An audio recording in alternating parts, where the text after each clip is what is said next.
Evangelho que escreveu São Lucas, capítulo 1, versículo 5. No tempo de Herodes, rei da Judéia, havia um sacerdote chamado Zacarias, que pertencia ao grupo sacerdotal de Abias. Isabel, sua mulher, era também descendente de Arão. Ambos eram justos aos olhos de Deus, obedecendo de modo irrepreensível a todos os mandamentos e preceitos do Senhor. Mas eles não tinham filhos, porque Isabel era estéril e ambos eram de idade avançada. Certa vez, estando de serviço o seu grupo, Zacarias estava servindo como sacerdote diante de Deus. Ele foi escolhido por sorteio, de acordo com o costume do sacerdócio, para entrar no santuário do Senhor e oferecer incenso. Chegando a hora de oferecer incenso, o povo estava orando do lado de fora. Então um anjo do Senhor apareceu a Zacarias, à direita do altar do incenso. Quando Zacarias o viu, perturbou-se e foi dominado pelo medo. Mas o anjo lhe disse: não tenha medo, Zacarias. Sua oração foi ouvida.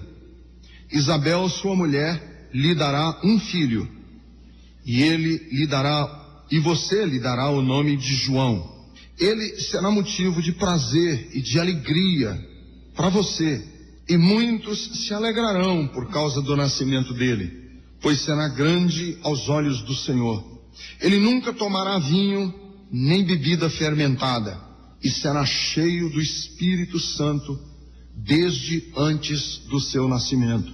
Fará retornar muitos dentre o povo de Israel ao Senhor, o seu Deus, e irá adiante do Senhor no espírito e no poder de Elias, para fazer voltar o coração dos pais a seus filhos, e os desobedientes à sabedoria dos justos, para deixar um povo preparado para o Senhor. Zacarias perguntou ao anjo: como posso ter certeza disso?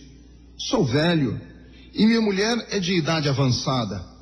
O anjo respondeu: sou Gabriel, o que está sempre na presença de Deus. Fui enviado para lhe transmitir estas boas novas. Agora você ficará mudo, não poderá falar até o dia em que isso acontecer, porque não acreditou em minhas palavras. Por isso se cumprirão no tempo oportuno. Enquanto isso, o povo esperava por Zacarias, estranhando sua demora no santuário. Quando saiu, não conseguiu falar nada. O povo percebeu então que ele tivera uma visão no santuário. Zacarias fazia sinais para eles, mas permanecia mudo. Quando se completou o seu período de serviço, ele voltou para casa. Depois disso, Isabel, sua mulher, engravidou, e durante 5 meses não saiu de casa. E ela dizia: isto é obra do Senhor. Agora ele olhou para mim favoravelmente, para desfazer a minha humilhação perante o povo. Amém. Queridos, nós vamos começar a falar da vida de Jesus.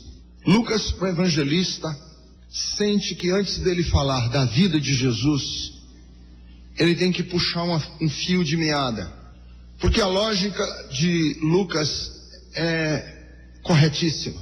Você não pode falar da vida de um homem ou de uma mulher sem que você puxe o fio da meada da sua pré-história, porque ele pensa da seguinte maneira: antes de Jesus nascer, houve necessidade de uma confluência de fatores que se ajustaram para que ele nascesse.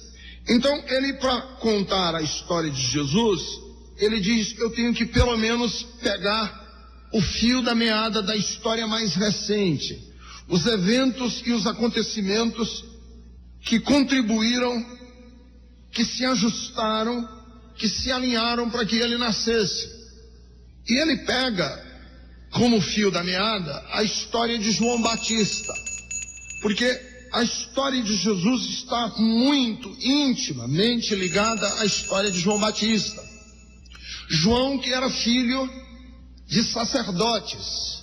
Tanto o seu pai como a sua mãe eram de uma linhagem sacerdotal. Porque aqueles que não conhecem bem a estrutura de Israel, é preciso dizer que na cultura de Israel só podiam exercitar o ofício sacerdotal, só podiam ser sacerdotes os que nascessem numa determinada tribo, que era a tribo que pertencia a Arão, que era a tribo dos levitas, que era a tribo da qual vinha a linhagem sacerdotal. Então, Lucas diz que ele, Zacarias, e ela, Isabel, que também, só a guisa de curiosidade, é o mesmo nome, Isabel, é o mesmo nome em hebraico que Elizabeth, só é a mesma terminologia. Então, Isabel ou Elizabeth era mãe de João Batista. E esse João Batista, nós vamos ver, ele vai desempenhar um papel fundamental no ministério de Cristo, na história de Jesus. Eu não quero entrar em detalhes agora, porque ainda não é hora, não é tempo. Nós vamos ainda chegar lá, porque eu não me contenho, eu tenho que falar. O que Jesus, muito do que Jesus fez em termos ministeriais, teve o aprendizado a partir de João Batista. Que João Batista é quem vai fornecer para Jesus alguns dos alicerces para que Jesus desempenhe seu ministério, inclusive o do batismo, de batizar nas águas, de mergulhar as pessoas nas águas. Então, Lucas, quando vai escrever a história de Jesus, começa a puxar o fio de meada a partir da sua pré-história. O que é que estava acontecendo com a vida dele antes mesmo dele nascer, antes dele vir ao mundo? Os ingredientes, quais foram os fatores históricos, quais foram as peças que foram colocadas no lugar para que na plenitude dos tempos nascesse Jesus Cristo. Zacarias era sacerdote, foi ao templo prestar culto, ele estava encarregado do incensário, queimava-se incenso na presença de Deus, e quando ele estava lá no exercício sacerdotal da oferta de incenso, um anjo de Deus apareceu a ele. Ele ficou morrendo de medo, porque era um anjo de Deus que lhe aparecia. Mas o anjo disse: não tenha medo, Zacarias, porque a sua mulher, que é estéril, que carrega uma vergonha. Também é importante entendermos que na cultura de Israel, as mulheres estéreis, as mulheres que não tinham filhos, e sempre era colocada a culpa na mulher, que não havia como fazer testes naquela época, para saber se o problema era com o homem, e as mulheres sempre eram as culpadas.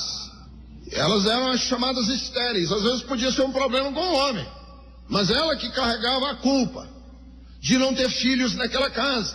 E João Batista, ou Zacarias e a sua mulher Isabel, sentiam o peso dessa vergonha.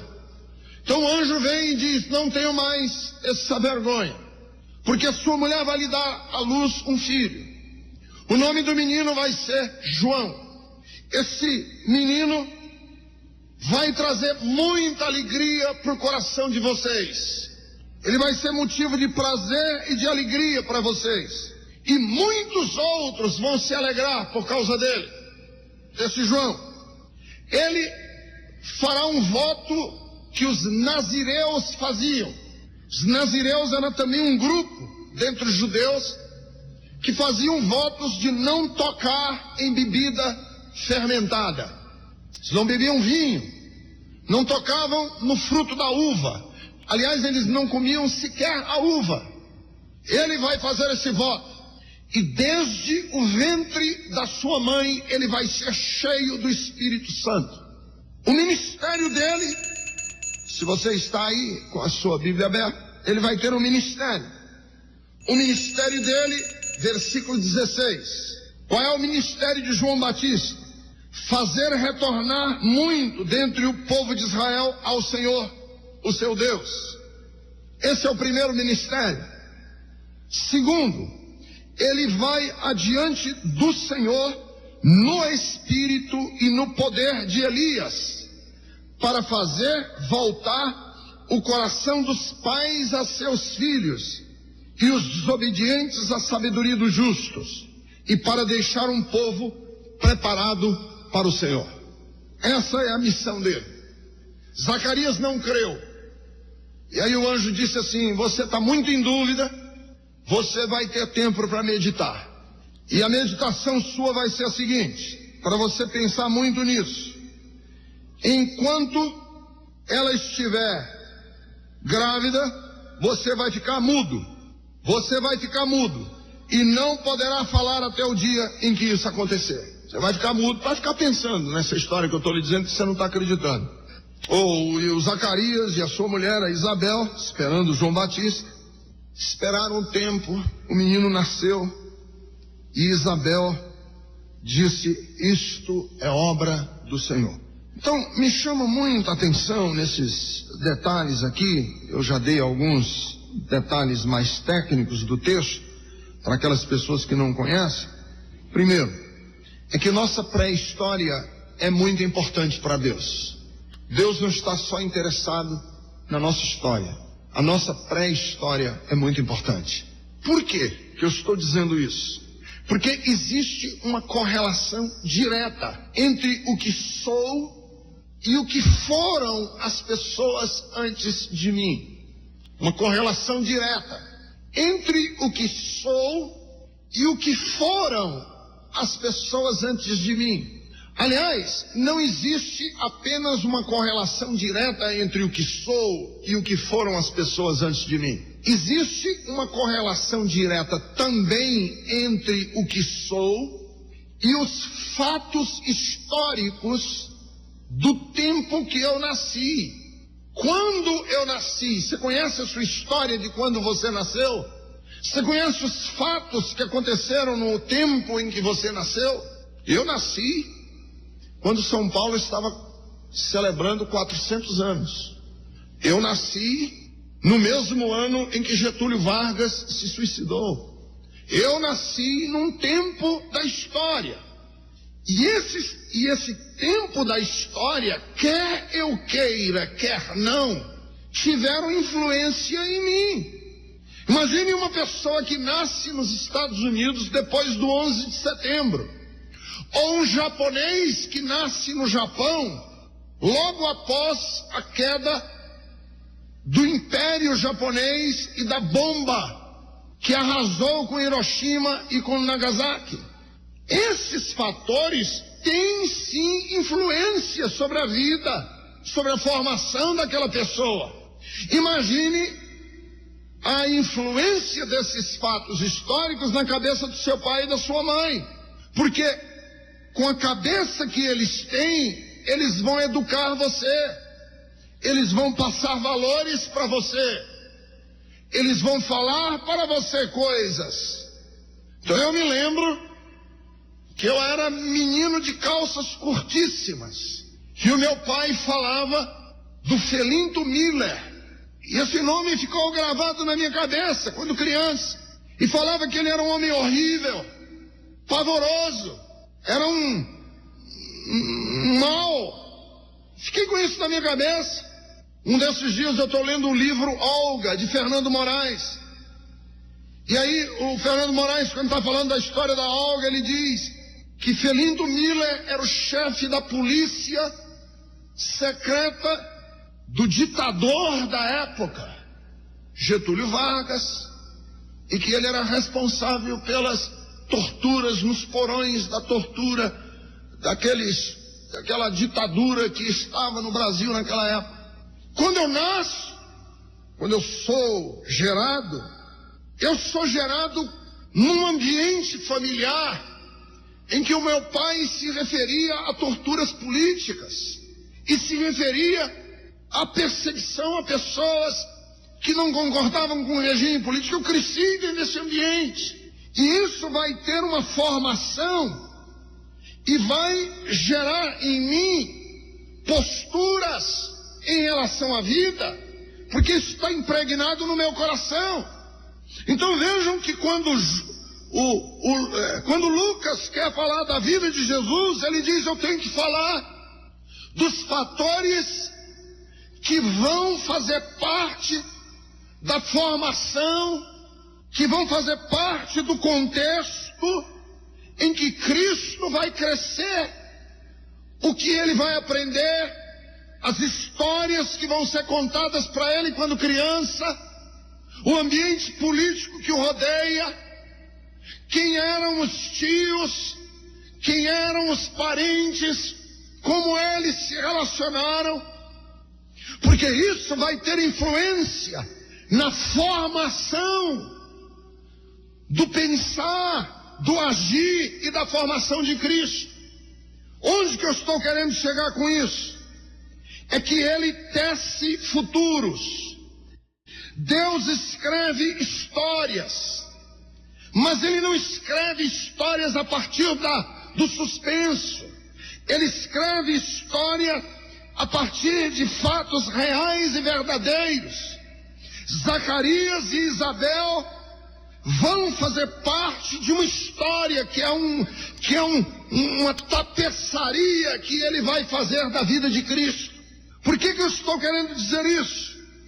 Porque há entre alguns de nós, primeiro, um desprezo. Nós vivemos uma cultura que despreza laços familiares e herança dos antepassados. A gente pouco se lembra, os filhos pouco sabem a respeito dos avós, a gente pouco sabe da história passada nossa. E agora nas igrejas evangélicas nasceu inclusive um outro problema, mais grave ainda, que é a doutrina errada, falsa, dentro de igrejas evangélicas, da questão da maldição familiar. Que, por exemplo, eu herdei maldições dos meus antepassados e estou sofrendo hoje as consequências dessas maldições. Tive um avô que foi um bêbado, pastor, eu tive uma tia que foi uma macumbeira, eu tive uma madrinha que era uma mulher maligna, eu tive um avô que era bruxa, eu tive um irmão de um pai que foi assassino, e isso aí eu acho, lá na minha família teve suicídio, e teve um monte de gente suicidando, e eu acho que esse negócio ainda está com a gente. Eu não quero hoje especificar, mas eu quero dizer para você o seguinte: todos nós herdamos dos nossos antepassados coisas feias e boas. Ninguém tem antepassados angelicais. Todos nós temos antepassados com coisas boas e coisas ruins. Nascemos em períodos históricos bons e ruins, conturbados e cheios de esperança. Mas a história bíblica é essa coisa linda de Deus tomar tanto pessoas com problemas feios, pessoas com dificuldades terríveis, problemas históricos horrorosos, dificuldades assombrosas, pegar isso tudo para que você seja quem você é hoje. E você é quem você é hoje, não como um anjo torto. Você não é um pau que nasceu torto. Você não é uma pessoa que nasceu com dificuldades que são irremediavelmente condenatórias. Não, você nasceu do jeito que você é, para que Deus possa, com toda essa bagagem que você tem de coisas ruins e de coisas boas, lapidar em você o caráter de Cristo e você ser a pré-história de alguém. Esse é o grande desafio. Eu estou sendo a pré-história da vida de alguém. Então a coisa linda é que alguém vai contar a história de vida dele ou dela dizendo assim: eu nasci e deixa eu te contar as influências que houve na minha vida. O meu avô foi um homem assim, assim, assim, que contribuiu com a minha vida assim, e está falando de mim. O meu desafio não é perpetuar, o meu desafio é pegar toda, e nem é quebrar maldições, nem nada. O meu desafio é olhar e dizer assim: Deus, tu me trouxeste até aqui para que eu possa ser, a partir de agora, um canal de inspiração, porque eu estou sendo a pré-história de alguém. Um dia alguém vai contar a sua história de vida e vai se referir a você, a esse tempo, e vai dizer: houve uma pessoa na minha vida que me influenciou assim, assim. Vou contar para vocês a história de Jesus Cristo. Pois bem, houve um casal cujo exemplo de vida foi lindíssimo, e ele se chamava Zacarias, ela se chamava Isabel, e assim foi a história da casa deste casal. Olha que coisa linda. Eu vou contar para vocês a história do Antônio. Ele nasceu num casal de um homem que se chamava fulano de tal e de uma senhora que se chamava Cicrana de tal, e o que aconteceu na vida deste casal foi assim. E aí começa a contar a pré-história da vida do Antônio, e vai se falar de você. Você diz: eu, pré-história, ainda sou novinho, pastor. Mas você é parte da história de alguém que ainda vai vir no futuro. Então não há nada que meus antepassados tenham feito que me condene no presente. E não há nada que meus antepassados tenham feito que me santifique para Deus. É um conjunto de coisas, boas e ruins, com as quais eu tenho que trabalhar para que eu seja a bênção da próxima geração. Segunda coisa que eu queria lembrar vocês hoje é que o simples fato dos pais de João Batista serem corretíssimos não significa estarem imunes a problemas e dificuldades. Me chama muita atenção o fato de que os pais de João Batista passaram a maior parte da vida deles debaixo de muita humilhação. Eles foram muito humilhados, porque ela era estéril. Mas vejam como é interessante. Versículo 6. Ambos eram justos aos olhos de Deus, obedecendo de modo irrepreensível a todos os mandamentos e preceitos do Senhor. Mas eles não tinham filhos. Ambos eram de idade avançada. Quer dizer, eles devem ter se casado novos, novinhos. As moças naquela época se casavam entre 14, 15 anos. Logo após a primeira menstruação, as meninas já eram consideradas prontas para se casarem. Casamentos de 15, 16 anos eram muito comuns. Pois o Zacarias e a Isabel se casaram e passaram a vida inteira sem filhos. Não é interessante? Eram estéreis, vida inteira.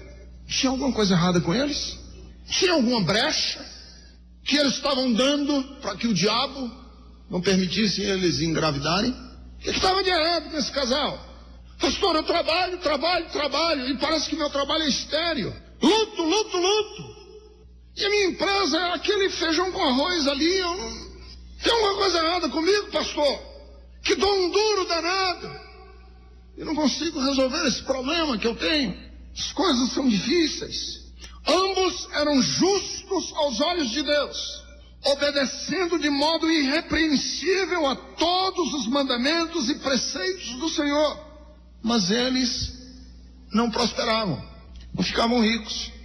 Então uma das coisas que a gente presta muita atenção, que Isabel era estéril, Mas não foi só ela que foi estéril. Muitas mulheres da Bíblia foram estéreis. Raquel, Ana, a mãe de Samuel. Mas não foram só mulheres que foram estéreis. Houve tantos homens de Deus que foram estéreis nos seus ministérios. Profeta Ezequiel, Deus disse: você vai pregar, Ezequiel, e ninguém vai te ouvir. Você vai pregar e você não vai encher a igreja. Todas as vezes que você pregar, o povo vai rejeitar você. Mas eu preciso que você vá lá pregar a esse povo. Estéril. Jeremias, você vai pregar, mas você vai ser perseguido. Você não vai prosperar e nem vai ter bom sucesso naquilo que você fizer. Você vai ser perseguido. É interessante que tantos homens de Deus que viveram em situação penosa e em desvantagem diante dos seus pares nunca entenderam que essa desvantagem era desfavor de Deus, era maldição. Pelo contrário, Isabel dizia assim: a minha situação é de humilhação diante do povo. O povo me olha com desdém, mas eles sabiam da certeza de Deus. Tanto que Zacarias era sacerdote na presença de Deus. O que eu estou querendo é chegar ao seu coração, homem, chegar ao seu coração, mulher, que luta, você que tem um emprego que dá para pagar as contas, você, mulher que passou a vida inteira, nunca foi rica, nunca viajou de primeira classe em lugar nenhum, jamais teve sucesso dos ricos, e você diz assim: o que alguma coisa errada comigo? Não, absolutamente não. Não há nada, e não podemos fazer essa correlação de bênçãos com prosperidade financeira. Uma coisa não tem nada a ver com a outra. Existem dimensões de felicidade que você, rapaz, que tem um emprego, que é um emprego simples, de um trabalho simples, você, mulher, que a vida inteira trabalhou em casa, para os seus filhos estudarem, e você diz: eu estou de cabelos brancos, será que eu errei na vida? Não, absolutamente não, porque você experimentou dimensões da bênção de Deus que outros não experimentaram jamais. E esta bênção, a Bíblia Sagrada diz, não vem com dores. É bênção de Deus que você sabe que está com o coração aquecido pela presença dele. Mas o nosso problema é que nós estamos sempre ambicionando melhores posições. Acreditamos que o nosso relacionamento com Deus só é definido pela quantidade de dinheiro que nós temos no bolso. A gente acha que a vida da gente não é digna se a gente não tiver isso, não tiver aquilo, que a gente vive correndo, insatisfeito.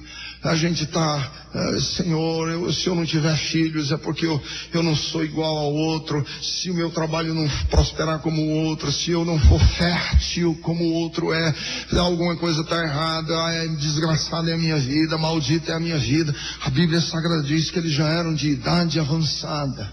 E que influência isso vai ter em Jesus? Vai ter uma influência tremenda, porque Jesus cresce num contexto de pessoas não ambiciosas. Ele cresce num contexto de pessoas satisfeitas. Por isso é que ele tem autoridade para pregar como ele vai pregar no Sermão da Montanha, dizendo: não andeis ansiosos por coisa alguma. Olhai os lírios dos campos. Veja os lírios dos campos. Veja se Salomão, com toda a sua glória, se vestiu como qualquer um deles. Se os reis da terra se vestem com a beleza dos lírios dos campos. Vejam os pardais. Vejam, eles estão satisfeitos, vivem em paz, leves. Por quê? Porque eles sabem que Deus os sustenta. E vocês, homem, valem muito mais do que as plantas, do que os pássaros. Vocês valem muito mais. Então, o simples fato dos pais de João Batista serem corretíssimos não significa que eles eram imunes a dificuldades, lutas. Terceiro, é muito interessante que as visitas divinas acontecem em momentos inesperados. Inesperados. Eu, quando escrevi o livro, que infelizmente nesse tempo ele está esgotado, creia na possibilidade da vitória, Nós não temos esse livro aí na livraria porque ele está esgotado. É interessante como a sorte persegue os que são obstinados. A sorte persegue os perseverantes. Que pessoa felizarda. A gente às vezes diz, mas que sorte ele teve, que coincidência, que coisa fantástica aconteceu. O que foi que aconteceu? Ele foi para o culto no dia em que o anjo apareceu. Não é que ele foi para o culto no dia que o anjo apareceu. É que quando o anjo apareceu, ele estava no culto. Diferente. A sorte persegue os perseverantes. E é interessante que ele, Zacarias, teve uma visitação do anjo num dia absolutamente comum para ele, que estava lá, entre aspas, por acaso. Foi tirada a sorte para ver quem é que ia queimar o incenso naquele dia.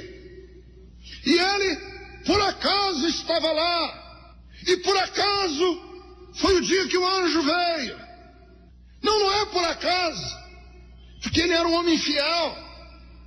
Não é por acaso, é porque ele era um homem constante, perseverante, que tinha conseguido vencer a inconstância. Está um bom título de livro, Como Vencer a Inconstância.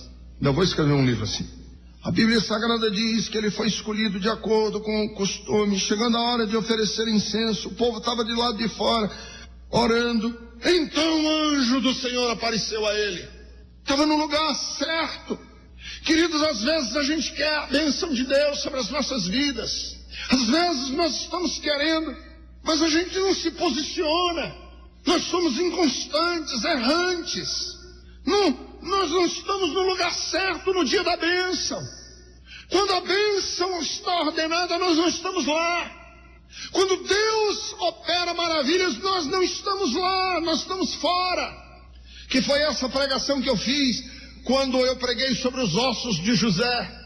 Mensagem que eu preguei sobre os ossos de José. José, quando ele estava já velho, chamou o pessoal e disse: eu quero que no dia que eu morrer, vocês levem os meus ossos daqui, tirem os meus ossos daqui dessa terra. Não quero que eles fiquem aqui. Levem os meus ossos embora. Não quero que fiquem no Egito. Eu quero ser enterrado na terra prometida.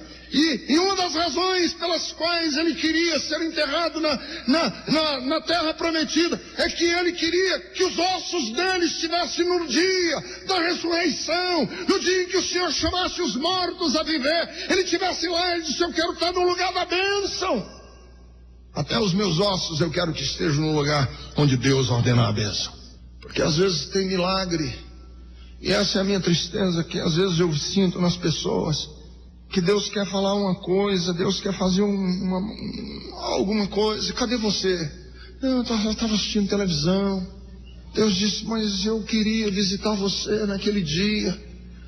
Pastor, Deus, mas o senhor sabe, eu estava meio triste, aí resolvi ficar em casa assistindo Luta Livre, assistindo novela. Tinha um jogo lá do 15 de Piracicaba jogando contra o Bauru e eu fiquei interessado no jogo. Entendeu? Eu estou falando de coisas que às vezes a gente perde. E Deus disse: mas eu queria visitar você. Era um dia. No dia que ele quis visitar o pai de João Batista, o Zacarias. Foi no dia que ele estava lá. Coincidência? Que coincidência maravilhosa. Coincidência não. É que o homem de Deus se posiciona no lugar onde Deus quer operar. Quarto, que me chama muita atenção nesse texto, é que Deus quer que nossa vida cumpra propósitos eternos. Deus quer que nossa vida cumpra propósitos eternos. Zacarias e Isabel vinham orando. Olha que lindo. Versículo de número 12. Zacarias o viu, perturbou-se e foi dominado pelo medo. Mas o anjo lhe disse: não tenha medo, Zacarias. Sua oração foi ouvida. Deus ouviu sua oração e vai responder sua oração, mas não para você e para sua mulher, andarem com um carrinho de bebê pelos corredores da igreja, dizendo: olha que bênção, aleluia. Não para você e a sua mulher se sentirem realizados que Deus respondeu a sua oração. Na sua oração eu vou cumprir um propósito eterno. Vai nascer João, que vai ser chamado pelo apelido de o Batista. Quantas vezes você ora assim? Quantas vezes eu oro assim? Quantas vezes nas minhas orações eu sou tão pequeno: Senhor, esse problema, essa dificuldade, isso, Senhor, me ajuda nisso, me ajuda naquilo, meu Deus isso, meu Deus aquilo. Eu nunca penso: Senhor, quando tu fores responder minha oração, na resposta pode embutir um propósito eterno. Eu quero que minha oração seja respondida, lógico que eu quero, mas eu não quero que a minha resposta venha isolada. Eu quero que a minha resposta venha como parte de um propósito eterno. João, eu vou responder a tua oração, mas quando eu responder a tua oração, João, na resposta você vai fazer parte do mais fantástico projeto que eu tenho. É o nascimento do Messias. Quer? Senhor, eu quero. Quero que faça parte de um projeto maior. Às vezes nós não temos resposta, e Tiago diz isso: pedis e não recebeis porque vocês pedem mal. E Tiago diz assim: e pedem para gastar nos seus próprios deleites. Pede e não recebe coisa nenhuma, porque na verdade nós dizemos que amamos a Deus, mas a gente só diz porque a nossa relação com Deus, ela é em si mesmada, é só um jeito de eu fazer Deus me abençoar. E Deus está dizendo: eu quero abençoar a sua vida, mas eu quero abençoar a sua vida de forma que ela seja parte de um projeto maior. Quinto, Deus quer que nossas maiores alegrias estejam relacionadas com o reino. Suas maiores alegrias sejam relacionadas ao reino de Deus. Olha que lindo, versículo 14. Vocês vão ter um filho. Eu respondi a oração de vocês. Vocês vão ter um filho. Ele será motivo de prazer e de alegria para você. E muitos se alegrarão por causa do seu nascimento. Por quê? Porque ele vai ser embaixador. Porque ele vai ser um cirurgião. Porque o meu filho vai ser grande político, presidente da república. Não, versículo 15. Porque ele será grande aos olhos do Senhor. A minha alegria não é que ele vai alcançar grandes coisas, é que o juízo de Deus sobre a vida desse menino vai ser um juízo que Deus vai dizer: tá bom, é isso aí, Senhor, eu quero filhos assim. Que a minha alegria com esse moleque, que a minha alegria com essa menina, que a alegria que ele trazer ao meu coração seja por causa da alegria que ele traz ao teu coração. Quantos de nós, irmãos, investimos nos nossos filhos aula de balé, aula de inglês, curso de natação, curso de judô, aula de computação, melhores colégios, colocamos na fila do cursinho mais caro que tiver na cidade, etc, etc, etc. A gente prepara os meninos e nós não pensamos: é essa a maior alegria que ele vai trazer ao meu coração? De ser bom no seu curso de engenharia, de ser o melhor profissional? Não, eu quero que a maior alegria que esse menino e essa menina tragam ao meu coração é porque ele será grande aos olhos de Deus.